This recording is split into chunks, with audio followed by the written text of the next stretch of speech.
ஆக்சுவலாக ராம் என்னை இந்த நிகழ்ச்சிக்கு அழைச்சாரு. ரொம்ப சந்தோஷமாக இருந்தது. இந்த படம் நான் பார்த்தேன்.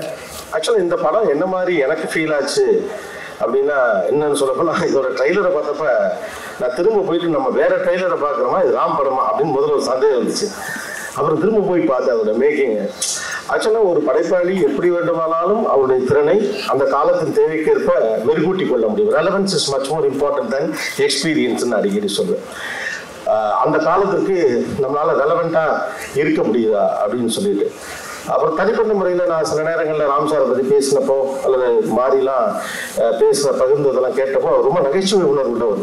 ஆக்சுவலாக ரொம்ப சீரியஸாக படம் இருக்கக்கூடிய பல பேர் ரொம்ப நகைச்சுவை உள்ள உணர்வு தான். என்னுடைய இன்டர்வியூ எக்ஸ்பீரியன்ஸஸில் நான் நிறைய நேரம் பார்த்துருக்கேன்.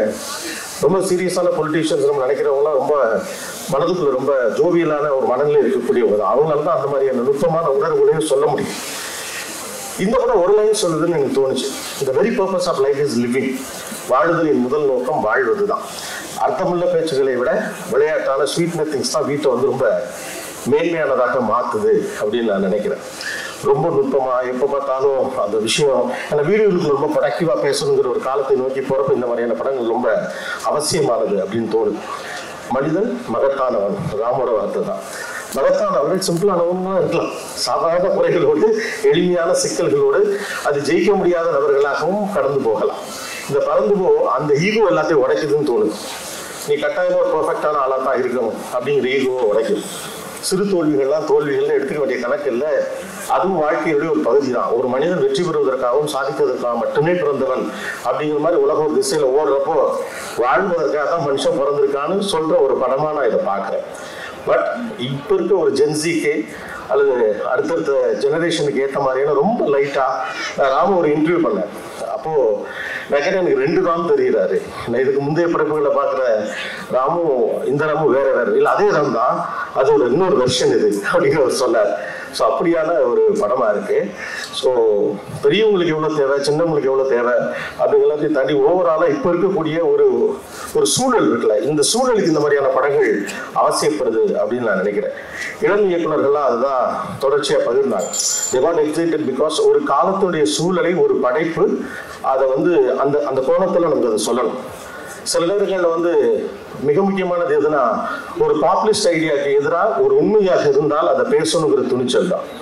ஸோ எல்லாரும் வெற்றி நோக்கி ஓடு அல்லது ஜெயிச்சுக்கிட்டே இரு அல்லது நீ இப்படிதான் இருக்கணும் அப்படிதான் இருக்கணும்னு ரொம்ப பெர்ஃபெக்ஷனிஸ்டாக நம்மளை மாற்றிட்டு இருக்கிறப்ப சிறு பிழைகளோடு ஒரு சாதாரண மனிதனாக வாழ்வதில் இருக்கக்கூடிய அழகு இருக்குல்ல, அது இந்த படத்தில் மேம்பட்டு தெரிகிறது.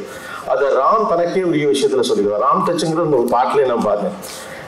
நீங்கள் சன்ரைஸ் பார்த்தது இல்லையா, உங்கள் அப்பா ஒரு சன்ரைஸ் பார்க்க கூட்டியா இருந்தது இல்லையா அப்படின்னு கேட்டார். ஸோ பீயிங் an anchor உங்கள் வேலையை நேரத்துக்கிறேன்.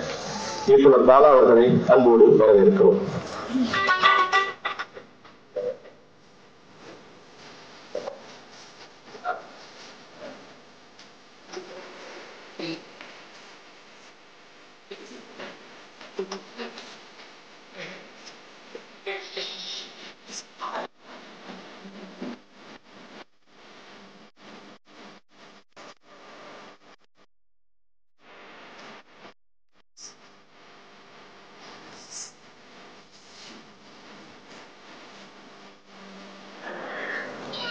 சில கிரிக்கெட் மேட்சை டிவியில் பார்க்கலாம் நமக்கு பிடிக்கும். ஆனால் நம்ம போய் கிரவுண்டில் பார்க்குறப்ப ஒரு ஃபீல் கிடைக்கும். அது என்ன எல்லாருமே சேர்ந்து பார்க்குறப்ப அந்த வைப் நம்ம மேலே ஓட்டும். தேட்டரில் உங்களுக்கு அந்த வைப் இந்த படத்தில் கிடைக்கும் அப்படின்னு நான் நினைக்கிறேன். இது ஒரு தேட்டரிக்கல் ஃபீல் படம். அது நீங்கள் தேட்டரில் பார்க்குறப்ப அது ஒரு சூப்பர் ஃபீல் கிடைக்கும். மற்றவங்க சிரிக்கிறது, அவங்க சிரிக்கிறது, மனுஷன் வந்து முதல்ல யாராவது சிரிக்கணும், அந்த இனிஷியேட் பண்ணுறாங்கல்ல, அவன் சிரிச்ச பிறகு அழுகிறது அப்படிதான். ஸோ அந்த மாதிரியான ஒரு வைப் இந்த படம் கொடுக்கும். So go to theatres. அப்புறமா ஒரு எப்போ அதுக்கப்புறம் ஹாட்ஸ்டாரில் வருதுன்னு நான் கேட்டேன். ராம்கிட்ட 3 மாதமும் வரும்போது சொன்னார். ஓகே பிரதி 3 மாதமாட சீக்கிரம் கொஞ்சம் சுருக்குவியா? சரி ஓகே. அதே மாதிரி ரிப்பீட்டடாக சில படங்களை பார்க்கலாம். ரீசெண்டாக 2-3 படங்கள் அப்படி பார்த்தேன் நான். Tourist family. ஸோ அந்த மாதிரி படங்கள் ரிப்பீட்டடாக பார்க்கறதுக்கு ஆசையாக இருக்கும். இந்த படம் அந்த மாதிரியும் ஒரு இது இருக்கு. எனக்கு சித்தார்த் கிளம்பிட்டாப்ல நினைக்கிறேன். சித்தார்த் ஒரு வேண்டுகோள் வச்சாரு. அந்த வேண்டுகோளை தான் நான் திரும்ப வைக்கணும்னு நினைக்கிறேன். ராம் 6 மாதம் இல்லாட்டியும் பரவாயில்ல, வருஷத்துக்கு ஒரு படமாவது நீங்கள் பண்ணுங்க. We need your content. Okay, so looking forward, all the very best. And again thanks to everybody.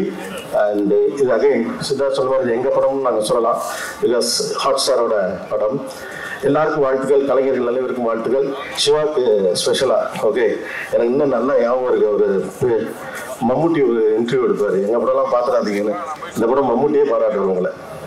வாழ்த்துக்கள், good luck, thank you very much. பெரியவங்க எல்லாருக்கும் ரொம்ப நன்றி, thank you, best wishes. Thank you so much.